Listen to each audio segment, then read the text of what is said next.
You say, Mr. Rohn, I'd like to have a library like yours. See, if you feel strong about that, what you got to do is get the first book and then get the second book.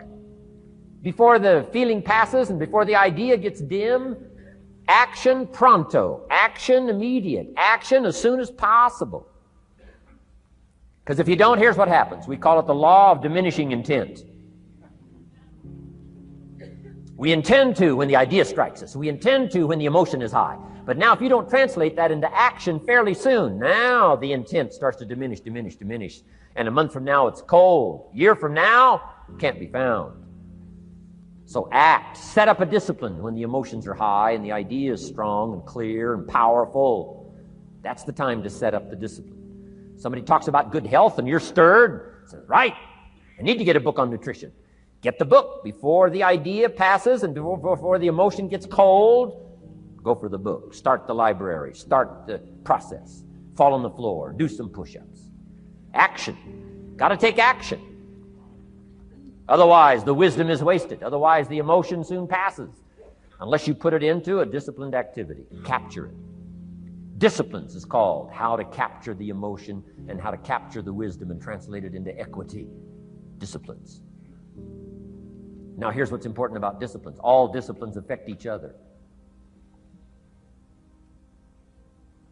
In fact, here's a good philosophical phrase. Everything affects everything else.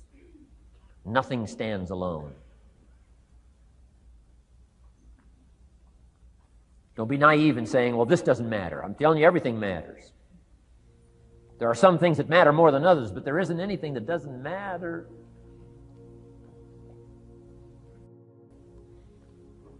We all pity the man who says, well, this is the only place I let down. Not true.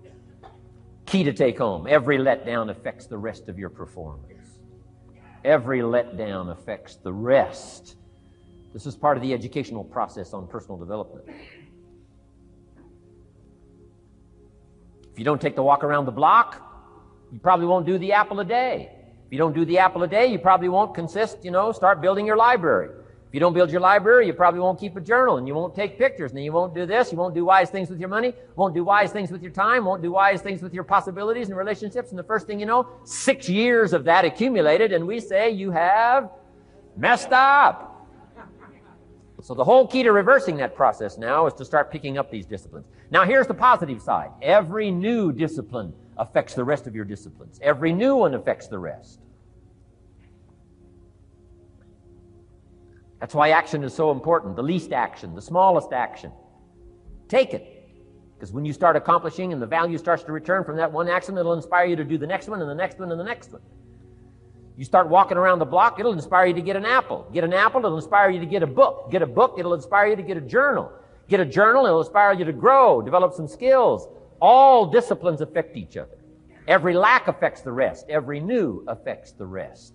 The key is to diminish the lack and set up the new. And you've started a whole new life process. Key. Also, one more thought on discipline. Here's the greatest value of discipline. Self-worth. Self-esteem. People are teaching self-esteem these days, but they don't connect it to disciplines. The least lack of discipline, and it starts to erode our psyche. One of the greatest temptations is to just ease up a little bit, right? The slightest lack of doing your best starts to erode the psyche. Instead of doing your best, doing just a little less than your best. Sure enough, you say, well, it's just going to affect my sales. No, it's going to affect your consciousness. It's going to affect your philosophy. Now you've begun in the slightest way to affect your own philosophy. Here's the problem with the least neglect. Neglect starts as an infection. And if you don't take care of it, it becomes a disease. And one neglect leads to another. And the worst of all, when neglect starts, it diminishes our self-worth, our self-confidence, our self-value. You say, well, how can I get back my self-respect? I'm telling you, you don't have to go to 29 classes. All you have to do is start the smallest discipline that now corresponds to your own philosophy, like I should, and I could, and I will.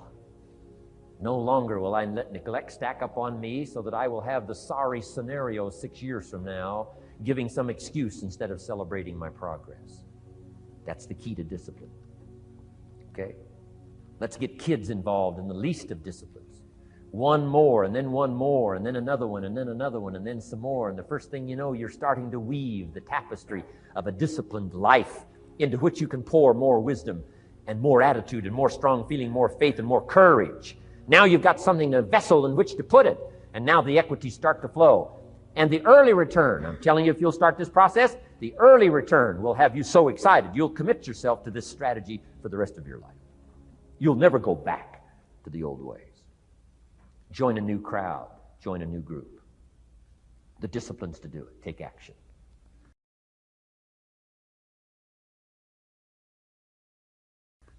I recommended the last time I was here, the little book, Richest Man in Babylon, and I said, I've lectured now to over 3 million people in the last 33 years, and I've recommended this little book to almost all of them, I think. Guess how many have actually gone and got this little book? Answer, very few. My best guess is 10%. Such an easy thing to do. In that last seminar, right, I suggested this little book, number one, is easy to find. Number two, it's easy to buy. The most you can pay for it, $6, $7, $8. You can borrow that from your kids. And number three, it's easy to read. It's in story form. That's why I use it for teenagers, teaching them how to be rich by 40, 35, if you're extra bright, much sooner, if you find a unique opportunity. But if it's easy to find and easy to buy, and if it's easy to read, why wouldn't everybody go get it? We don't know. What do you know? You don't know. I don't know. Nobody knows. Here's how profound it is. Some do and some don't. Now here's the numbers. About 10% do. 90% don't or won't. And we don't know the mystery of that. And I'm telling you, 10 years from now, those numbers will still be the same. 10% will, 90% won't. The numbers don't change. Only the faces change. You're looking at one of the faces. I used to belong to the 90% who couldn't be bothered even if it was easy. Guess how many people have a library card? Wisdom of the world available. Transform your life in any value amount you want. By the way, how much is a library card in Texas? Free, here's what free is. Easy. I mean, it can't be any easier than free. Somebody says, well, would you bring it by? Well, no, at least you got to go get it. No.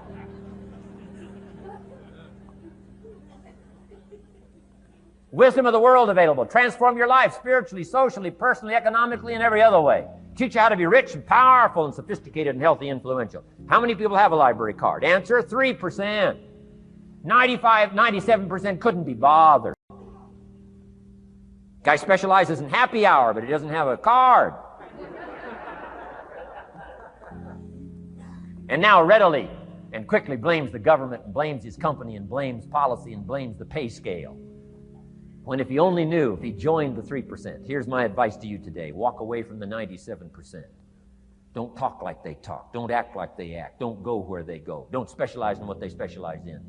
Throw away the blame list they cling to. Start you a new life. You say, well, is it as simple as getting a library card and join the 3%? And the answer is, of course. Of course. That's how easy this stuff is. This is so easy. It's so simple. It's not complex. You don't need a 2,000-year-old guru. You don't need multi-track affirmations. I'm telling you, don't. Affirmation without discipline is the beginning of delusion. Key. Don't let somebody sweep you into some contrary way to nature itself says, unless you labor. The miracle of the seed and the soil and the seasons and God and all the other stuff that's available, sunshine and rain, that's not available to you by affirmation. It is only available to you by labor. So labor well. Okay. Learn well. Discipline yourself well. And you can have all the treasures you want. This stuff's easy and simple. It's not ocean waves and seagulls. You don't have to move to Sedona where all the force fields come together in Arizona.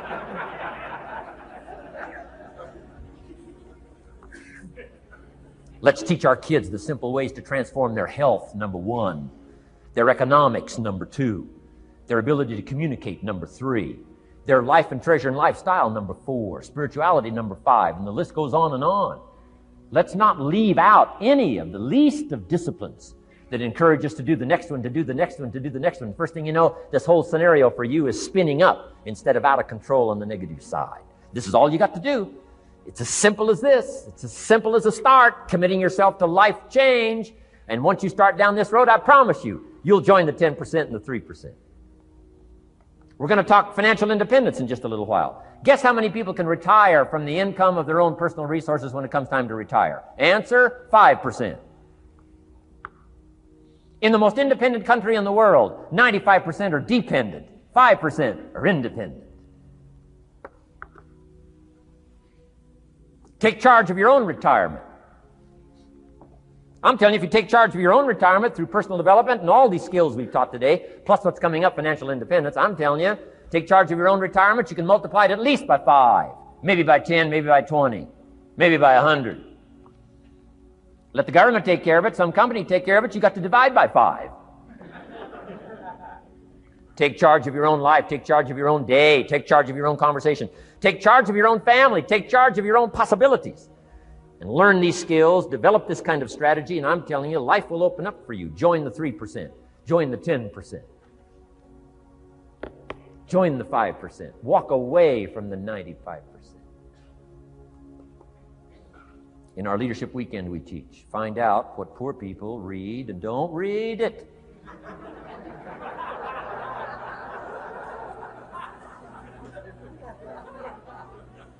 I'm telling you, don't talk like they talk. Lend a helping hand, but don't fall into their poor philosophical scenario. Don't blame what they blame.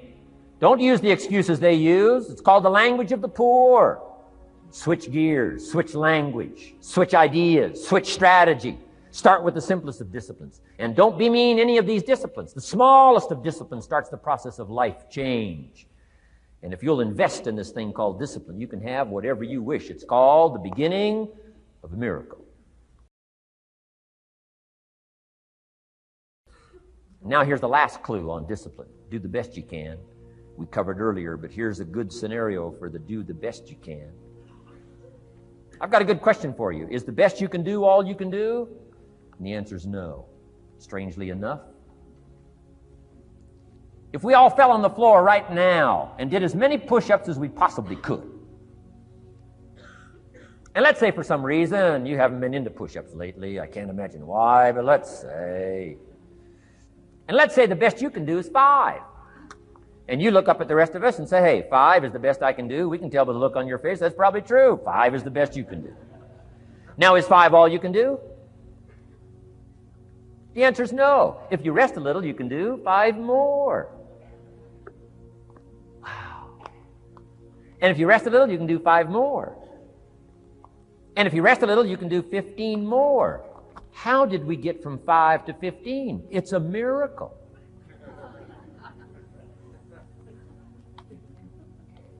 And if you rest a little, you can do 15. Rest a little, you can do 15. Rest a little, you can do 20. How did you get from 5 to 20? It's a miracle.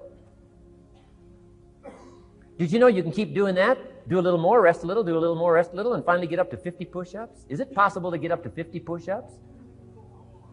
Of course.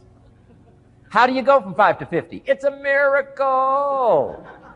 How do you get a miracle going? Number 1, do what you can. Don't leave out what you can, from writing a letter to your mother in Florida. Start cleaning it all up. 2, doing the push-ups. Go from 5 to 50. It's a miracle. Number 1, do what you can. Number 2, do the best you can. Here's number 3, rest very little.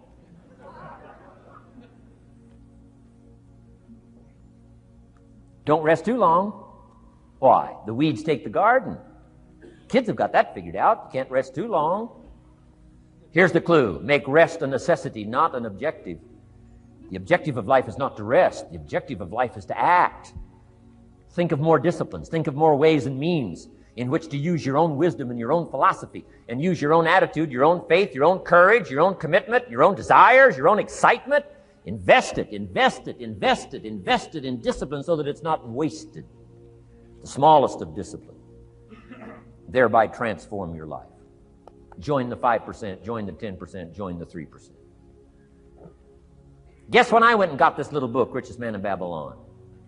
The same day I heard about it. I went and got it. Somebody says, well, Mr. Rohn, does that make you different than most other people? And the answer is yes. Somebody says, well, why is that? We don't know. We don't know. What do you know? You don't know. I don't know. None of us knows. Some do and some don't. The numbers don't change. Only the faces change. From those who get in on a seminar like this, listen to a dynamic sermon, read a book, listen to some cassettes, take seriously the next conversation of a friend who wants to level with you, and do something about it. And you can walk away from the 97%, not live there anymore. Because if you don't, the next 6 years of your life will be like the last 6. Mr. Shove said to me, Mr. Rohn, 6 years now you've been working. I'm telling you, the next 6 years of your life is going to be like the last 6, unless you take advantage and start making these personal changes. I made the changes, totally revolutionized my life. So take a look at the next 5 years of your life. It's going to be like the last 5, unless you change. And if you will change, everything will change. Join the 5%. 10 years from now, the numbers are going to be the same. But I'm telling you, some faces in this audience can change and start showing up in the 3% crowd, in the 5% crowd, in the 10% crowd, and thereby dynamically affect your life and your future.